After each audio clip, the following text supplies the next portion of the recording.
Picture this. A recording studio somewhere far, far away.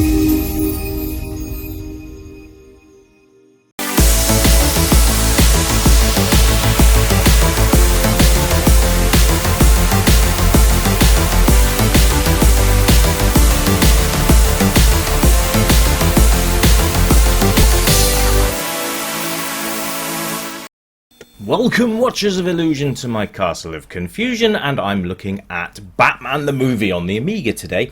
A rather good game on all of the systems, apart from the C64, where if you swing into a wall you die. Inexplicably. Yes, indeed. Anyway, the Amiga version looks pretty damn sweet. Now, I'm going to tell you now that I have got an infinite health cheat on, but it's the only cheat I've got on. I haven't got any infinite time or anything like that. The reason being is because I had a little shufty through this before I started playing for the review, and well, those guys that throw grenades are a little bit overpowered. Yeah, so I like 2 or 3 of those and you're looking at death. So I thought that's not really fair on a review. So I'm going to point out the good and the bad as normal, and you can make your own minds up from there. Yes, indeed. So you start off on Axis Chemicals, the same as the other games. Now, the only other Batman the movie game that doesn't really follow this kind of presentation is the MSX version, which I have covered.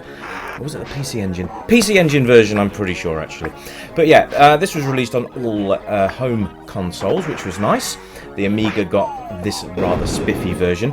And the Spectrum, which I've already covered. If you want to compare, then please go ahead and find the Spectrum one. Just go to videos, search, and then just put Batman in. And any of the games that I reviewed of the Batman series, you will find in there. Now, controls are very, very good. In fact, I'm playing this on a quick shot, so that's quite nice. And yeah, so you got up and down, which up you can look up and down, sort of, and I'm going to put that in quotations. You can move the screen up and down, which is like Batman looking up and down. If you combine it up with your fire button, you're going to extend your bat rope. So you can cling onto things and swing across things and all that kind of thing, which is great fun. And everything seems to be quite precision as well. The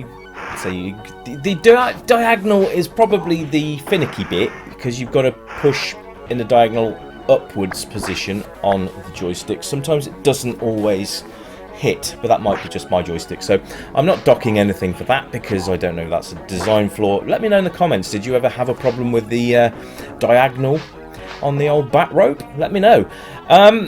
Graphically though, it's bloody lovely, isn't it? I mean, this was bundled with the A500, and I think it was a movies pack, but they did actually they struck a deal with I think it was Ocean that did this, to bundle Batman in with the Amiga 500s, and that actually helped the machine sell quite considerably. And what a license to have! You know, this is based on obviously the Michael Keaton, Tim Burton version, 1989. And I just think this is really nice. The animation's really smooth. The actual character design of Batman's cool. You can actually tell who the goons are as well, which is nice. So that's Bob the Goon there, and his twin up there, Bob the Goon.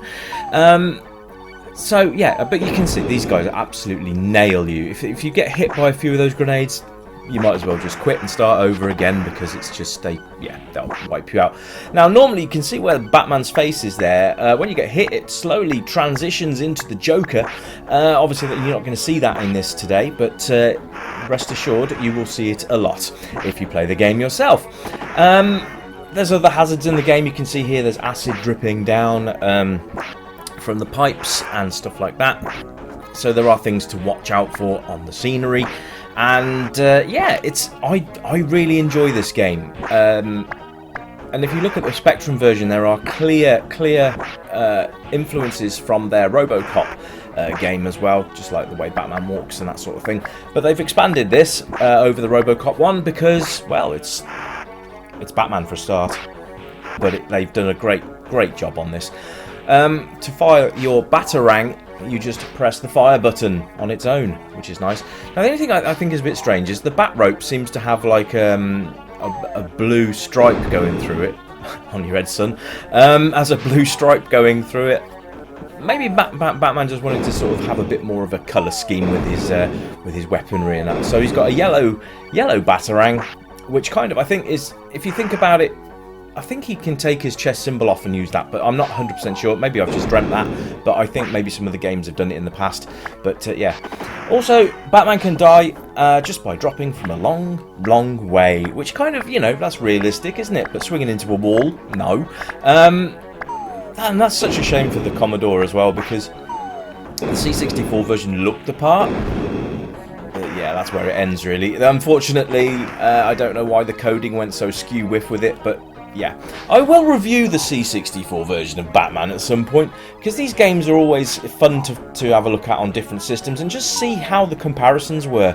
Because what you find sometimes is that... there's Jack Napier up there, by the way, in case you're wondering, who then becomes the Joker. So off he goes into his acid bath, and we move on to stage 2, which is going to be the famous Batmobile level. Now, the Amiga did a very, very different job with this level. As you know, on the Spectrum version, it was side-scrolling, and you had to hit the poles to swing your Batmobile round the corners. Well, you kind of have to still do that in this level, but as you can see here, it is so much better. You've got this behind view of the Batmobile. Now, I will tell you that hitting these sodding poles with the bat rope is still really bloody hard. So you can just miss that one, got that one. Now, if you get to the roadblock, that's it. You start again. So it's always worth slowing down. Now, you're going to see, again, why I've got the infinite lives cheat on, because the amount of cars that get in your way, it really does knack you. And every car you hit starts transitioning that Batman face into the Joker. You can see how much distance you've got left as well. So we've got like 34 miles, I guess, before we get to the Batcave.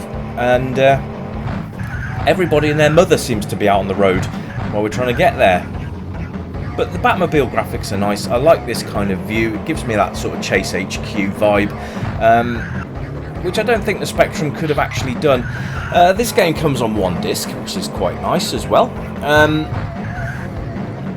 Always nice to have a one-disc game, I think, and they pack quite a lot in. The music and sound is amazing as well. You've got some really nice Batman soundtracks, and you've got the sound effects as well, which are really cool. They followed the formula for the other games, obviously, so you've got the Axis Chemicals, you've got the Batmobile stage that we're playing now, and we have got the Batcave segment, which is where we have to pick out the Joker's concoction and try and synthesize it. And then it's the Batwing stage, and finally it is the Cathedral stage. Now, I'm going to give you as much as I can in the time that we've got, and I'm going to allocate about 15-20 minutes per review, so we'll see how we get on. But this, this is fun. It is fun, but it's frustrating in equal part, because you've got these cars that get in your way. They don't let you cross over and actually get your bat rope onto them. And like I say, you miss 3 times and that's it, you've had your chances. But sometimes by the time you've had your second chance, you've already transitioned from Batman to Joker. I mean that in a health way. Look at this idiot on the road. Just, I think some of them are supposed to be the Joker's henchmen trying to slow you down and stuff. And trust me, they do a bloody good job of that. And but it's nice to see a different perspective of this level. Now, obviously, we're almost there. Now, with that, but we're still in the middle of the streets, which is really weird. I think the Spectrum version actually got to the bit where you can see that we've gone from town into sort of into woodland area, and then the Batcave is there. Now, the whole point of this level here is to select 3 items from that you can see here, and you've got to try and get the Joker's concoction right. Now, the numbers at the bottom will tell you how many things you've got right in the combination.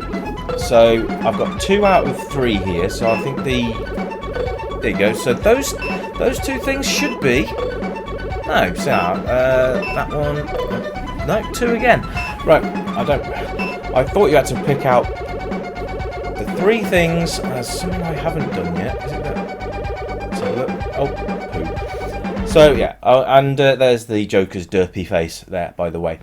you don't have a lot of time on this one either. You only have a minute, and that goes really, really quickly. You have, I think it's like 5 attempts, and then you have to give it up. But I like the music in this stage. It's very short, but it's very cool. So we're just gonna, it's potluck basically, folks. It's never the same thing twice, so you're just gonna have to, you know, go with it. But there's many a time where you can lose all 3 lives just on this bit. So don't rely on the movie's reference of what it was. They say complete fluke. But we move on to the Batwing stage. I think this stage again follows the Batmobile stage. I think this level's quite tough, from what I can remember. So let's see if it's as hard as I remember it being. But look at that. Look at the Batwing. Oh, just smashed into that already. 100 balloons. Are they having a laugh? Right. Okay. So you've got to cut 100 balloons in 2.5 minutes. Good luck with that, by the way, because this level is a little tedious. Just literally due to that. Just cutting 100 balloons. I mean, where does he get those wonderful toys? Anyway, it's quite fun in a way. I think 30 would have been quite enough, though, to be quite honest. 99 balloons. I mean, just because the song says 99, does it really mean that every balloon-themed game needs 99 balloons in it? Not really. So we've got 87, 86 there, so, you know.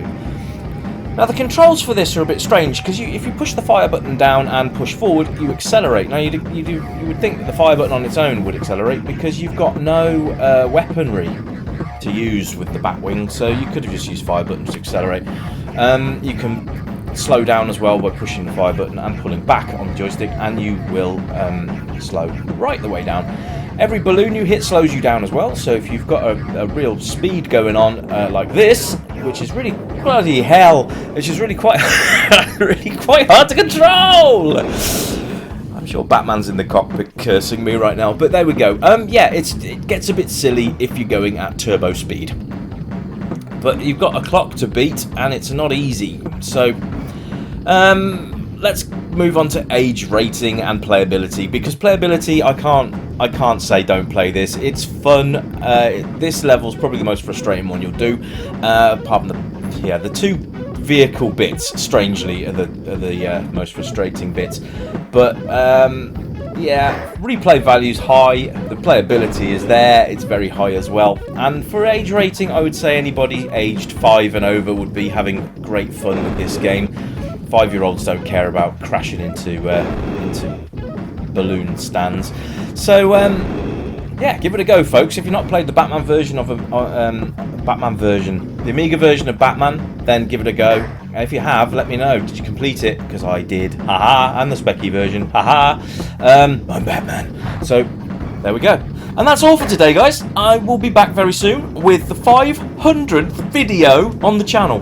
Hope you guys are having a great week so far. I'll be back very soon. I'm just going to go off and play another game ready for the channel. See you guys soon. And as always, you keep it retro, stay safe, and as always, it's bye for now. Ta-da!